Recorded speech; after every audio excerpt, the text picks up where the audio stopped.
Hey there, I'm Ken. This is CRT. Welcome to this episode where I am going to attempt to get this Coco One computer working. I received this computer when I bought a couple of computers back in December. One of them was a VIC-20, and in the same box was this computer. If you're interested in seeing where I opened that box up and took a look at the VIC-20, I'll put a link up there and one down there for you. Yeah, so this computer was included also, so I'm going to open it up today and see what all needs to be done to it to get it running, and then try and get it running. So let's get started. And here is the Coco One in question. Now, it's a little bit different than the last Coco One I got because, well, first off, this one has definitely been opened before. So there is no debate on whether I should open this or not. It's missing a couple of feet. At least they're both on one side though, so it still sits crooked but stable. And there has been a couple of modifications to it. First off, on the side here, you have a switch as well as a button. I'm going to guess probably the lowercase mod and a reset switch.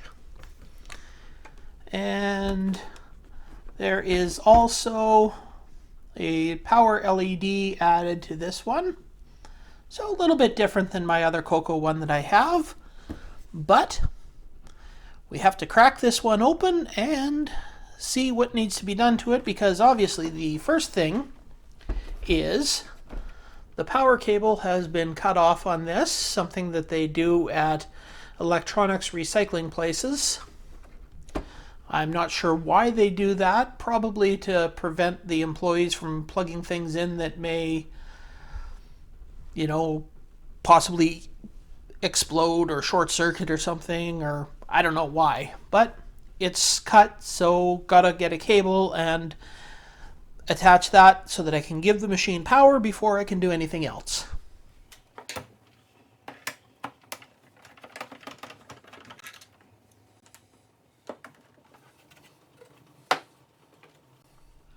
So it looks very nice and clean in here.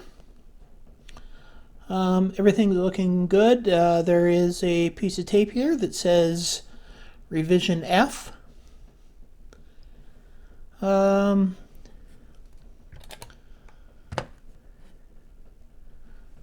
So everything looks pretty good. Okay, well, the first thing we have to do is take the whole board out so that we can get to the power cord.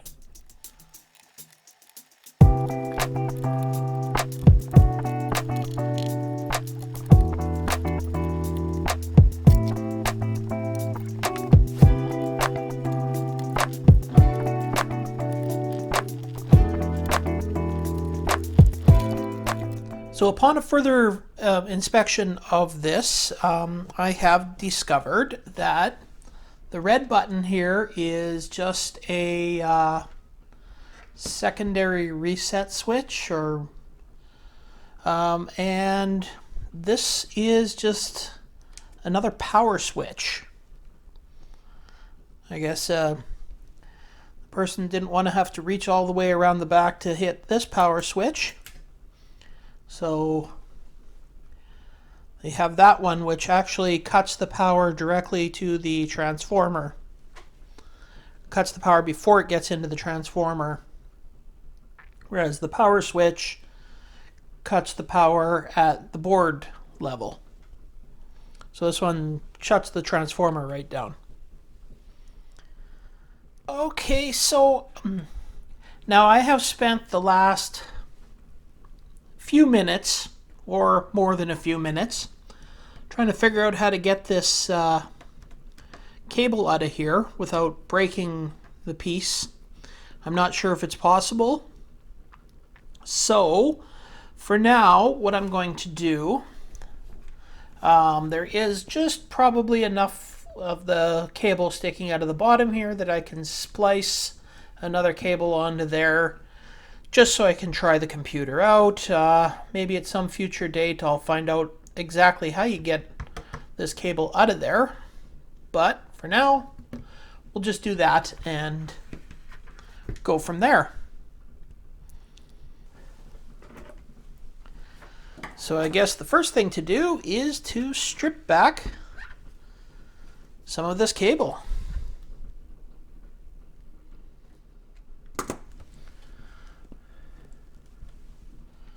There we go. We are open there. Now I can splice something onto there. Now the middle one should be the ground wire. Since I've discovered that the ground lead on here is not even connected to the power pack in the computer, I have decided that I don't have to fiddle around with getting a 3-prong plug on here. So I'm going to attach this one. Now, for those of you that watch my channel, you may recognize this as the old sketchy cable, power plug cable that was connected to my Coco 3 when I got it. If you want to see the video where I changed that cable off of the Coco 3 for a different one, you can check that out. I'll put a link to that. But for now, I am going to snip off the ground lead here.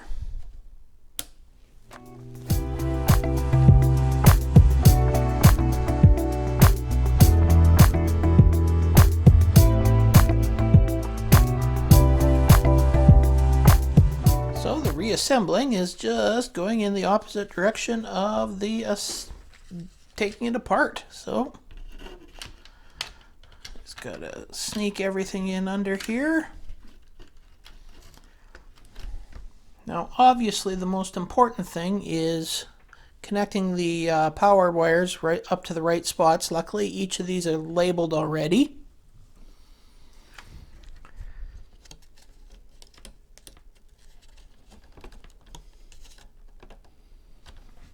Okay, now just double check there. 1, 2, 3, 4, and 5. Those are all connected properly. There we go. Everything is reconnected. So now it is time to plug it in and give it power and see what happens. So I've got it plugged into the power bar here. So the first thing I'm going to do is test it out without hooking it up to a TV or anything to see if we get any smoke or anything else like that. So here goes nothing. Okay, and of course there's also a secondary power switch there, so I have no idea whether it's on or off. Oh, something clicked.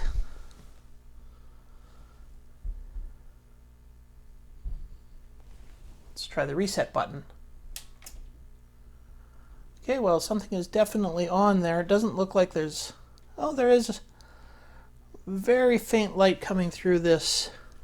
Yep. The LED light has a very faint light coming through. So the computer is now hooked up to the TV. So let's see what happens.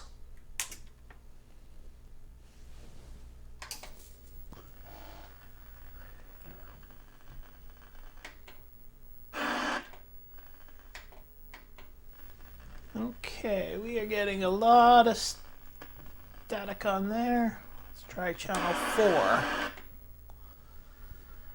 Okay, well,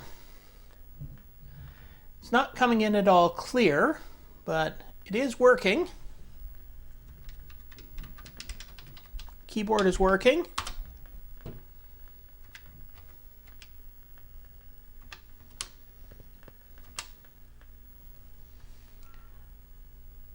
So, time to try and figure out why it's so staticky. The first place I thought I would look to see if I could discover why I'm getting so much static on the output is the RF box here. And the first thing I noticed is the capacitor that's attached to the connector here is loose. It is not soldered on there anymore, so I am going to solder that back on and see if that helps. And we now have a nice fresh glob of solder on there. So, time to hook this back up to the TV and see what happens. Time to turn everything back on.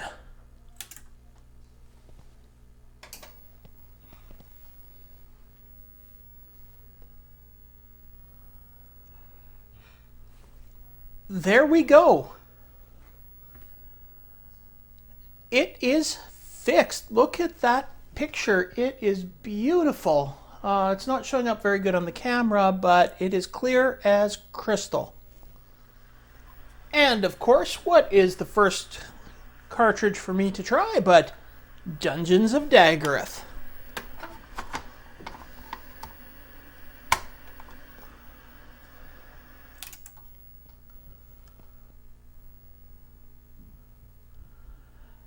And it is working just fine.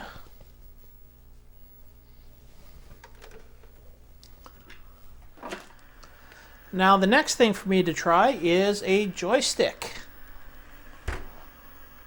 And I believe I gotta go into the right joystick for this one.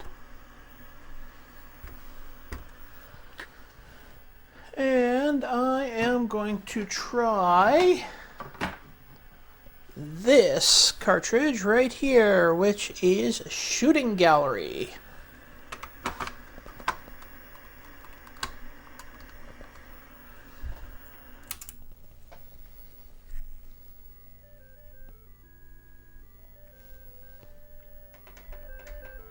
Give it a little volume.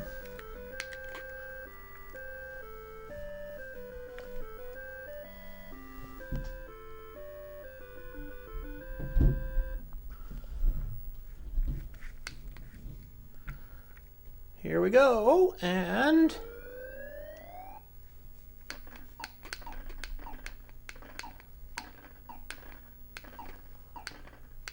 the joystick is working fine. Now I have two working Coco One computers, and I couldn't be happier. I am so happy that it was just a simple thing to get this thing going. Add the power cable, one little blob of solder. I'm certainly going to be looking over some more stuff on it, make sure that everything is working properly.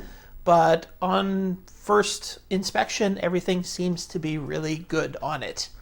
So, yeah, I'm happy that everything worked out. But I am curious about one thing. The mods that are on that, the secondary power switch and the secondary reset switch. I never got into the modding of these computers when I was younger, and I'm just curious, is this a common mod to it? Just adding two redundant switches? Because I've heard of other things. I've heard of the lowercase mod and things like that, but never something like this. So, throw a comment down there and tell me whether it's something that was normal to do to the computers back then, or if this is something somebody just came up with on their own. Anyway, I'd love to hear. So I hope you enjoyed watching this video, watching me get this old computer up and running. If you did, you know what you can do with the liking, subscribing, and or commenting below, because anything and everything you do is always greatly appreciated. But I got some cleaning and some reassembling to do, so I will see you next time.